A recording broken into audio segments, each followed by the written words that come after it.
bagaimana kita memetakan ke depan untuk pengembangan potensi sumber daya manusia, dan itu merupakan juga sama targetnya dengan pemerintah daerah, baik pemerintah provinsi maupun kabupaten kota, dan kita bersama-sama mengembangkan itu.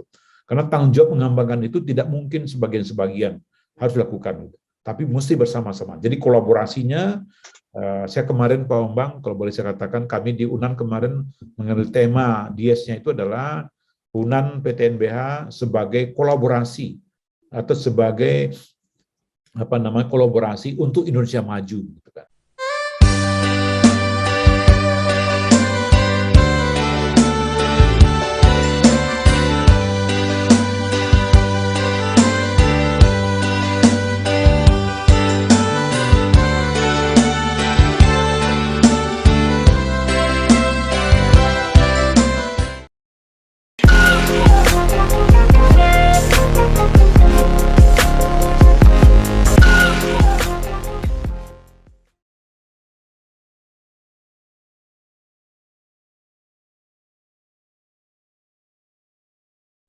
Assalamualaikum warahmatullahi wabarakatuh. Waalaikumsalam warahmatullahi wabarakatuh, Pak Bambang yang saya hormati. Bersama saya, bersama saya Bambang Sadono di channel Inspirasi untuk Bangsa. Mudah-mudahan channel ini selalu bisa memberi inspirasi, motivasi, edukasi, informasi, dan syukur bisa membantu mencari solusi. Kami sedang mempersiapkan beberapa video untuk ikut menghormati, untuk ikut memaknai 76 tahun Provinsi Sumatera Barat. Dan saat ini saya sudah bersama dengan Profesor Dr. Juliandri SH.MH, Rektor Universitas Andalas. Apa kabar, Prof? Alhamdulillah Pak Bambang Sadono sehat walafiat gitu ya. Alhamdulillah. Mudah-mudahan juga tim-tim dari Inspirasi, apalagi Inspirasi untuk Bangsa ya. Mudah-mudahan juga senantiasa sehat.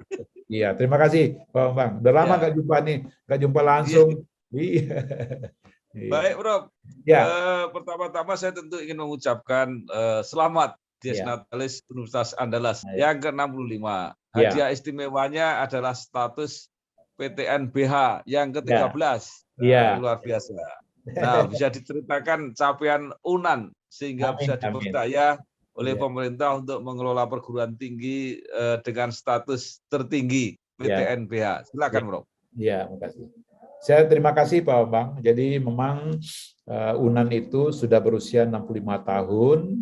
Jadi kami itu didirikan tanggal 13 September tahun 1956 oleh Wakil Presiden Republik Indonesia pada waktu itu adalah Bapak Dr. Andes Muhammad Atta atau Bung Hatta. Itu diresmikan di Bukit Tinggi kebetulan waktu itu, dan fakultas yang pertama kali didirikan itu adalah gabungan dari 4 fakultas. Jadi pertama adalah Fakultas Hukum. Kebetulan Fakultas Hukum itu sebelumnya ada didirikan oleh Sekolah Tinggi Hukum Pancasila namanya Pak Bambang, dan kemudian itu didirikan tahun 51. Nah, kemudian setelah itu bergabung Fakultas Pertanian atau namanya waktu itu adalah Sekolah Tinggi Pertanian di Payakumbuh. Kemudian ada 2 Sekolah Tinggi Kedokteran dan juga Matematik dan Ilmu Pengetahuan Alam atau IPA waktu itu namanya. Nah, kemudian tapi sebelum itu juga ada namanya PTPG gitu. Jadi pendidikan tinggi pendidikan guru. Nah, itu juga ada waktu itu. Tapi yang jelas 4 sekolah tinggi tadi bergabung menjadi satu, dan tanggal 13 September 1956 maka itu didirikan dan didirikanlah Universitas Andalas. Nah, saya juga ini sebagai tambahan saja Pak Bambang, itu penggagas acara kita hari ini itu namanya Inspirasi untuk Bangsa. Nah, ini juga relevan dengan moto UNAN, Pak. Nah, jadi moto UNAN itu di logonya UNAN itu ada namanya, itu adalah untuk kejayaan bangsa, begitu kan. Nah, gitu Pak. Jadi terkait juga begitu. Nah, itu kira-kira Pak Bambang yang bisa saya sampaikan. 65 tahun UNAN itu demikian.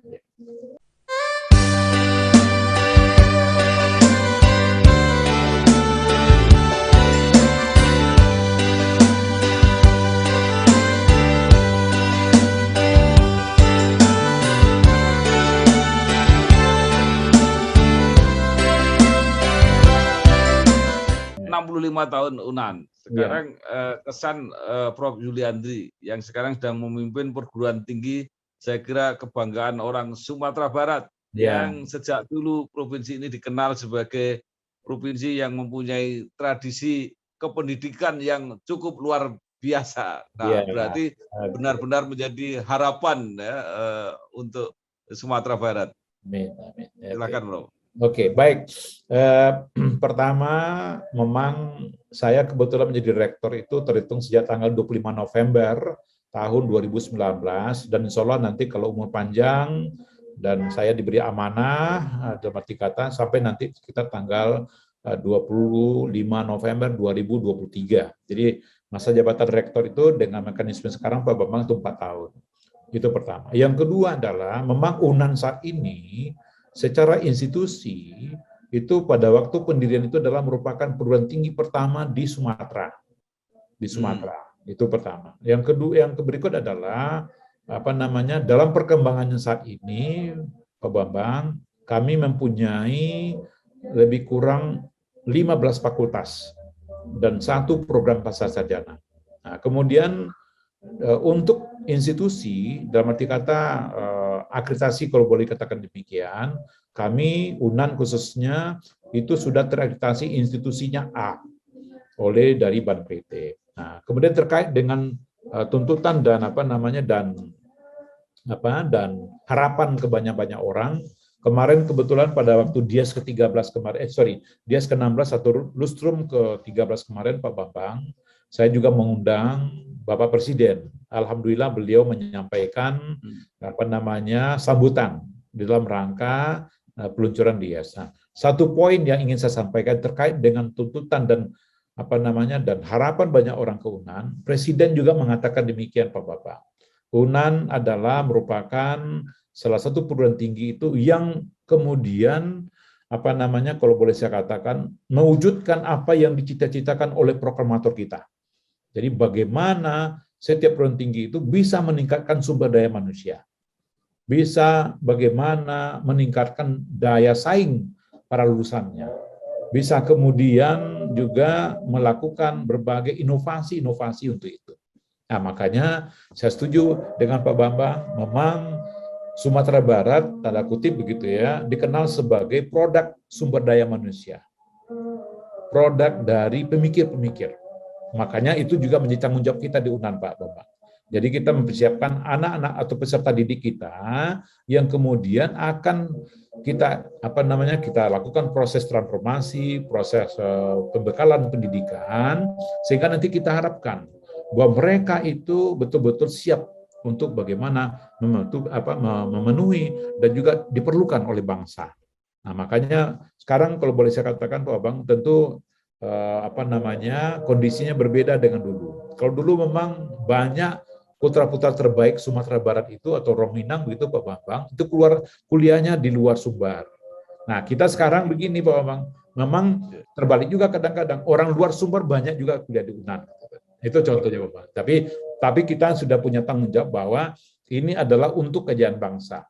Jadi siapapun yang kuliah di UNAN, maka itu punya kewajiban kita untuk bagaimana mentransformasikan semua pembekalan ilmu atau semua pembekalan bidang studi yang mereka peroleh, sehingga nanti mereka keluar dari UNAN betul-betul punya kualitas yang baik. Nah, kira-kira demikian Pak Bapak.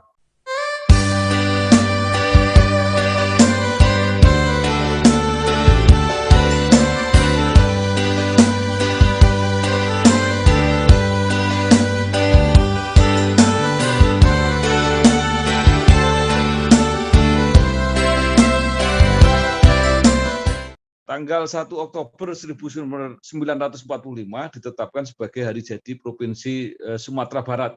Jadi usia Sumbar, Provinsi Sumbar ini sama dengan usia Republik 76 tahun. Nah, menurut Prof. Yuliandri, kemajuan apa yang sudah dicapai Sumatera Barat sampai saat ini, khususnya di bidang pendidikan, lebih khusus lagi di bidang pendidikan tinggi? Oke. Baik, terima kasih Bambang.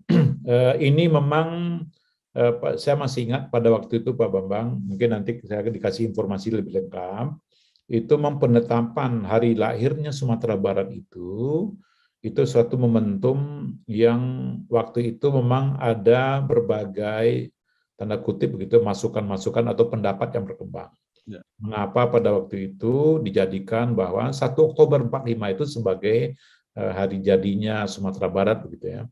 Karena memang dari sejarah yang kita baca begitu ya, memang awal-awal dulu Sumatera Barat itu kan merupakan bagian dari wilayah Sumatera Tengah. Kira-kira demikian. Jadi ada Riau sekarang, dan ada Jambi, dan ada Sumatera Barat sendiri begitu ya. Nah, di samping sekarang kan juga sudah mekar, Riau itu mekar dengan Kepulauan Riau begitu ya, kira-kira demikian. Nah, memang itu ditandai seperti demikian. Jadi waktu itu disepakati bahwa memang dianggap 1 Oktober 45 itu adalah merupakan hari jadinya 76 tahun Sumatera Barat kalau dihitung sampai sekarang. Itu beda dengan Kota Padang. Kota Padang itu Pak Bambang mungkin sudah tahu juga gitu. Itu sudah hampir setengah 500 tahun begitu Pak. Jadi hampir 400 sekian lah kira-kira demikian. Oke. Nah, sekarang bagaimana dengan pendidikan? Nah, memang pendidikan untuk proses pendidikan di jenjang manapun juga Pak Bambang, memang Sumatera Barat termasuk provinsi yang untuk pengembangan pendidikan itu menjadi prioritas utama. Ya, kita baca di periode manapun gubernurnya kalau bisa diambil kebijakan demikian, itu selalu memprioritaskan peningkatan sumber daya manusia. Karena memang itu salah satu modal dasar yang dimiliki oleh Sumatera Barat, Pak Bambang. Kenapa? Karena Sumatera Barat itu terbatas sumber daya yang lain, sumber daya alam, kemudian juga kalau boleh saya katakan dunia usaha dan dunia itu terbatas sekali, Pak Bambang. Di Padang atau Sumatera Barat itu di samping perusahaan-perusahaan perkebunan, dan itu hanya di beberapa daerah yang punya industri, kalau boleh kita katakan itu terbatas sekali.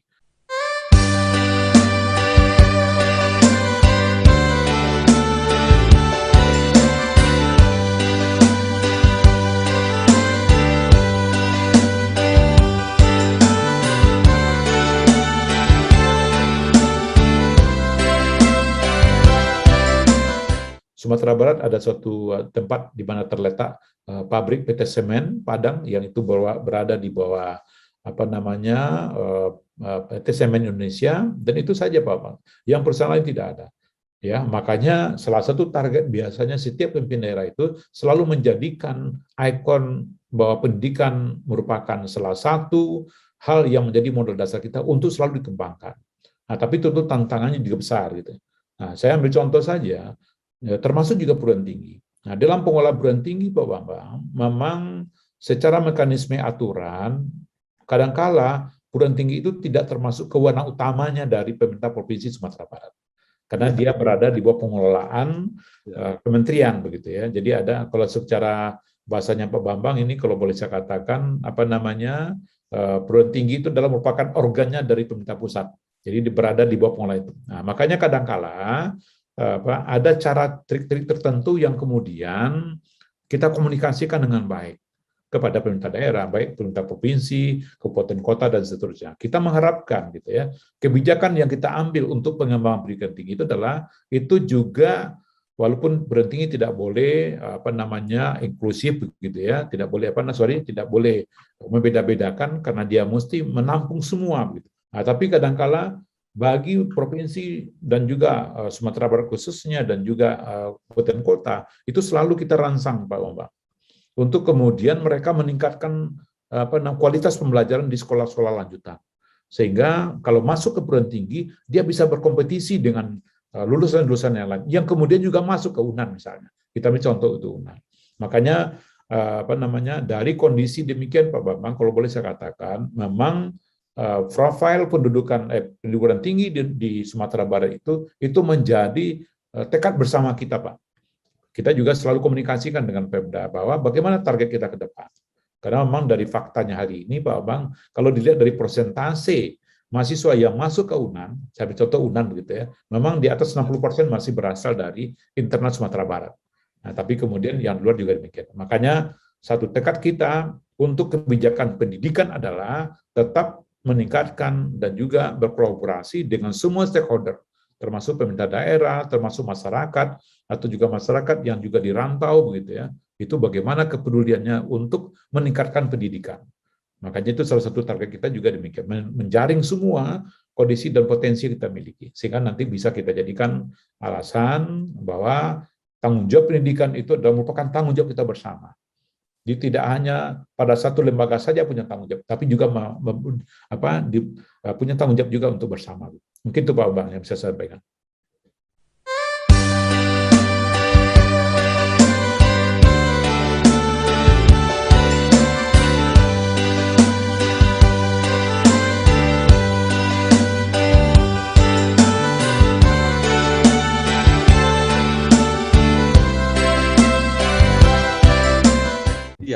Ya, walaupun sumber daya alamnya terbatas Sumatera Barat ini, karena SDM-nya kuat, maka juga punya potensi ekonomi yang tinggi, terutama potensi di perdagangan juga kelihatannya ada ekspor dari pertanian dan sebagainya. Nah, bagaimana UNAN membantu mendorong potensi-potensi yang ada ini?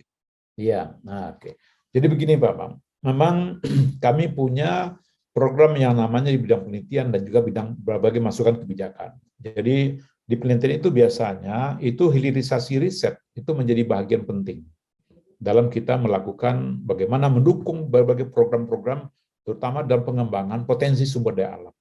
Nah biasanya UNAN juga punya semacam, kalau boleh saya katakan, hasil-hasil penelitian dan juga hasil-hasil dalam bentuk produk-produk lain yang dilakukan, yang kemudian itu juga secara objek atau secara fokus di mana penelitian itu dilakukan, biasanya di Sumatera Barat juga dilakukan, termasuk juga untuk perkembangan pertanian dan juga sumber daya yang lain, termasuk juga perkebunan. Maka tapi kemudian itu kita merupakan produk atau hilirisasi riset yang kita lakukan, sehingga kemudian itu bisa jadi sumbangan pemikiran Pak Bambang. Saya ambil contoh saja Pak Bambang, untuk kondisi hari ini saja misalnya. Misalnya dalam kondisi pandemi COVID-19 yang hampir berlangsung ya sudah 1 tahun lebih begitu ya, sudah hampir 1,5 tahun, UNAN dituntut bagaimana bisa memberikan kontribusi besar ya di dalam menghasilkan atau di dalam membantu untuk penanganan COVID misalnya. Kami punya rumah sakit Pak Bambang, UNAN punya rumah sakit, dan itu juga rumah sakit rujukan yang 7 ketika ada kondisi COVID dulu. Yang kedua, kami juga punya labor di Fakultas Kedokteran. Dan labor itu dijadikan sebagai tempat untuk memeriksa semua sampel PCR swab, Pak. Maka itu pertama kali. Dan kami alhamdulillah bisa membantu pemerintah, masyarakat begitu ketika mengatasi pandemi COVID-19 ini. Nah, kita siap untuk itu. Makanya kerjasama yang kita lakukan untuk menangani berbagai persoalan-persoalan yang dihadapi, baik di bidang sumber daya alam, di bidang sosial, di bidang ekonomi, dan juga termasuk kesehatan hari ini. Yang itu kontribusi UNAN insya Allah itu bisa kita berikan sepanjang potensi yang dimiliki UNAN itu mampu untuk melakukan itu. Nah, kira-kira demikian Pak. Ya. Ya.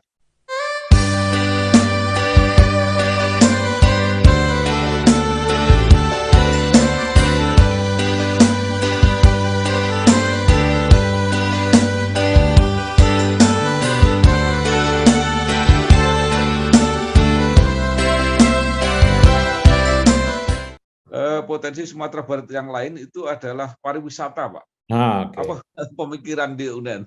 Oke. Jadi begini Pak Bambang, kita punya pusat studi juga pariwisata, dan kita juga punya kajian-kajian yang dilakukan oleh kawan-kawan di semua unit atau fakultas gitu, tentang bagaimana memberikan masukan untuk potensi destinasi ataupun mungkin bagaimana memberikan cara-cara terbaik ketika kita mengembangkan pariwisata. Nah, Sumatera Barat memang terkenal dengan potensi wisata sumber daya alam begitu, kekayaan alam gitu ya. Jadi alam, potensi wisatanya yang paling dominan itu alam. Di samping tentu juga Mentawai beda lagi. Kalau Mentawai juga punya punya potensi wisatanya yang untuk untuk yang surun-surun itu atau driving itu Pak Nah, tapi kemudian yang jelas untuk semuanya UNAN dari posisi itu juga memberikan masukan. Walaupun kadang-kala memang di dalam hal kondisi tertentu untuk pengembangan potensi pariwisata khususnya tentu tidak hanya cukup kajian-kajian akademik atau kajian-kajian praktik, gitu, tapi juga ditunjang oleh bagaimana kemampuan pemerintah daerah untuk kemudian mempublish atau mempromosikan ya daerah-daerah atau destinasi pariwisata yang ada di Sumatera Barat itu. Makanya kolaborasi ini selalu kita lakukan.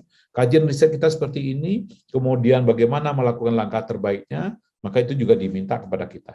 Makanya Bapak dan Ibu, atau mungkin Pak Bambang khususnya ini, UNAN sudah banyak memberikan juga berbagai dorongan dan juga langkah-langkah terbaik bagaimana mengembangkan potensi.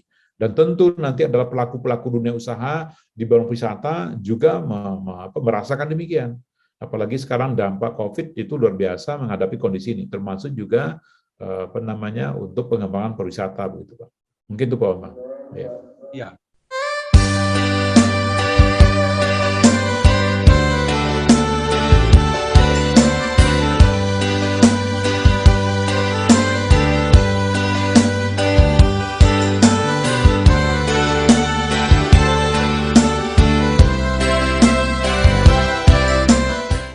Apakah ada kerjasama timbal balik dengan provinsi atau kabupaten kota? Jadi misalnya pengiriman mahasiswa, pemberian beasiswa dan sebagainya. Ya, jadi gini Pak Bambang, alhamdulillah 2 tahun terakhir atau tepatnya ya kita di dalam seleksi untuk rekrutmen mahasiswa baru itu kita pakai 3 jalur Pak Bambang.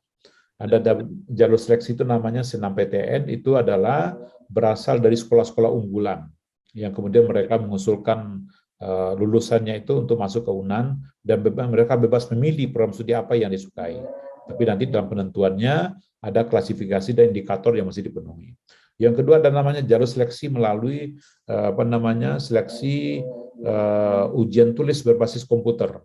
Itu melalui jalur SBMPTN namanya. Jadi seleksi bersama perguruan tinggi negeri yang itu bersama-sama dengan PTN semuanya di Indonesia.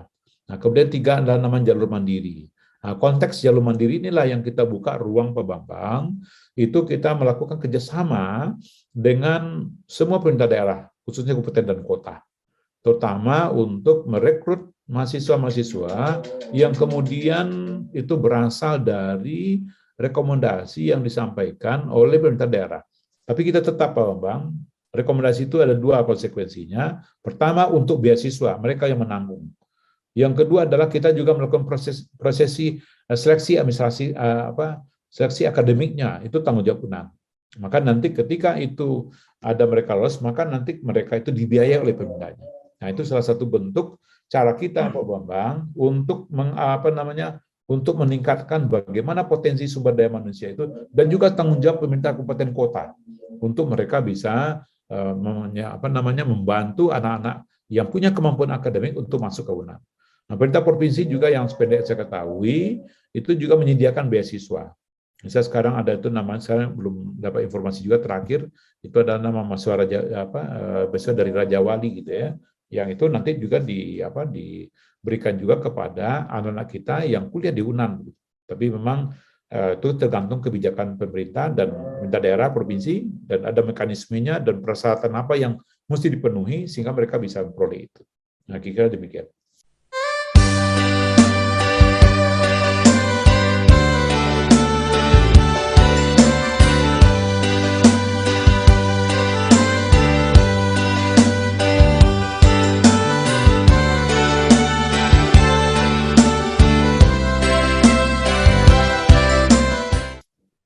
Baik, sekarang para alumni seberapa banyak yang akhirnya mengabdi kembali ke jajaran pemerintah provinsi maupun pemerintah kabupaten di Sumatera Barat? Ya.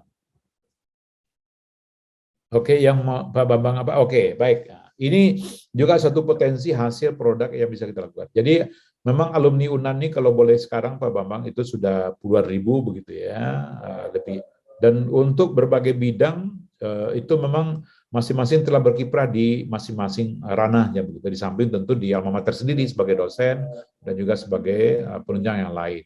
Nah, tapi yang bisa kita sampaikan adalah bahwa memang alumni UNAN itu betul-betul memberikan kontribusi besar di dalam kemajuan daerah.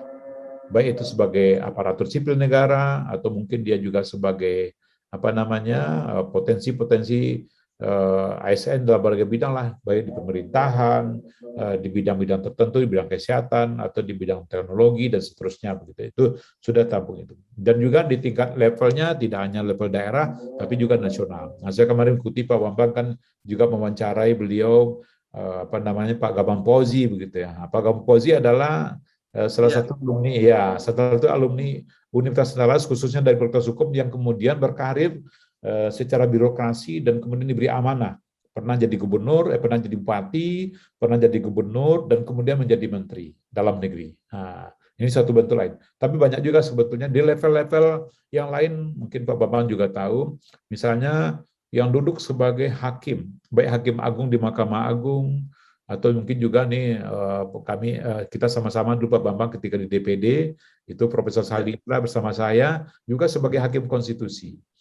Nah, kan juga di berbagai kelembagaan negara lain itu juga banyak. Kalau boleh saya katakan untuk di Hakim Agung itu Pak Bambang yang menjadi Hakim Agung, kalau misalnya untuk hakim di bawah Mahkamah Agung atau peradilan lain di bawahnya itu banyak sekali, ya, termasuk juga di kejaksaan, ya, di kejaksaan juga masuk. Nah, kemudian di di lembaga-lembaga lain, termasuk juga di dunia perbankan, di Bank Indonesia, atau di di dunia-dunia lain, itu sudah menyebar semua. Jadi sudah bisa bersaing dan berkompetisi dengan lulusan-lulusan lain di Sumatera, di Indonesia begitu. Jadi artinya apa? Ini bentuk bukti atau evidence yang bisa kita lihat bahwa hasil dari lulusan itu bisa bersaing dan berkompetisi di berbagai bidang yang ada di menerima lulusan-lulusan UNAM begitu. Nah, saya pikir demikian Pak Omar. Ya.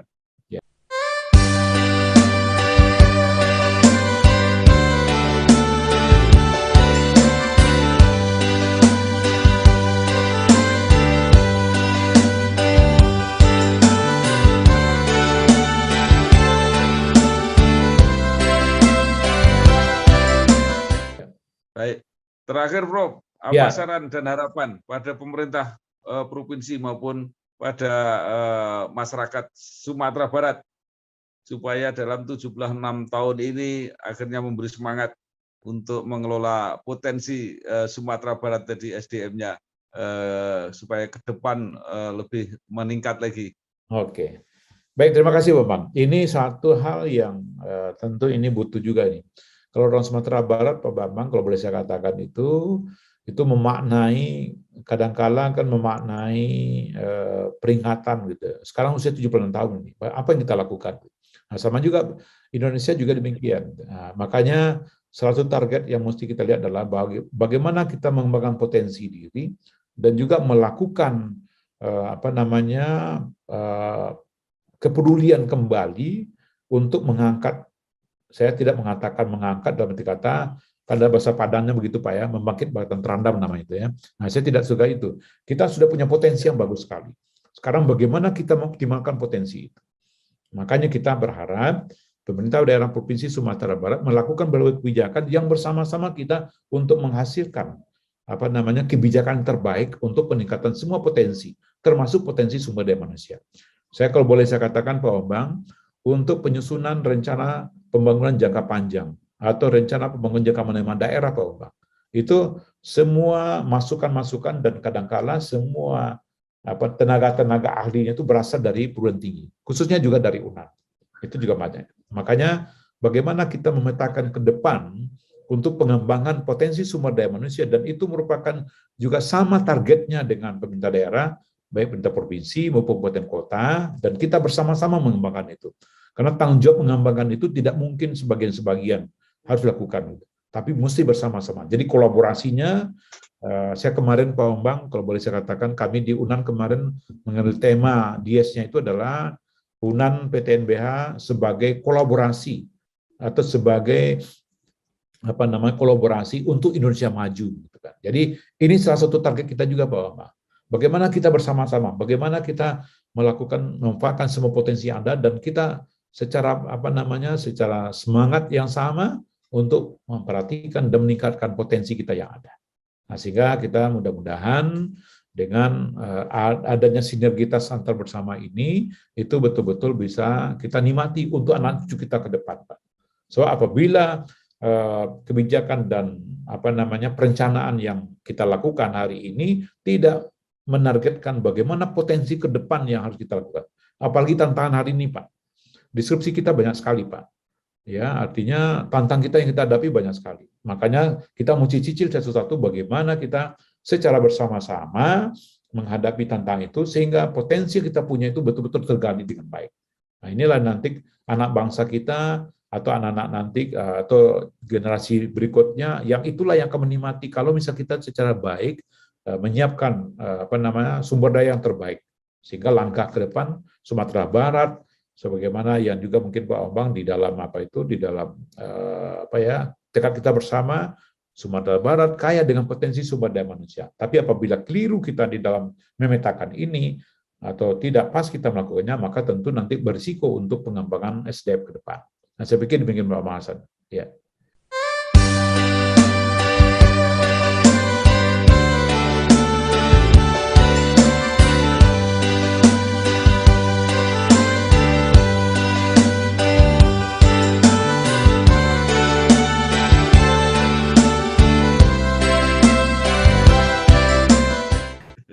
Baik, terima kasih Profesor Dr. Juliandri SH.MH, Rektor Universitas Andalas, sudah memberikan pandangan dan pendapatnya, sarannya kepada pemerintah Provinsi Sumatera Barat, kepada masyarakat Sumatera Barat.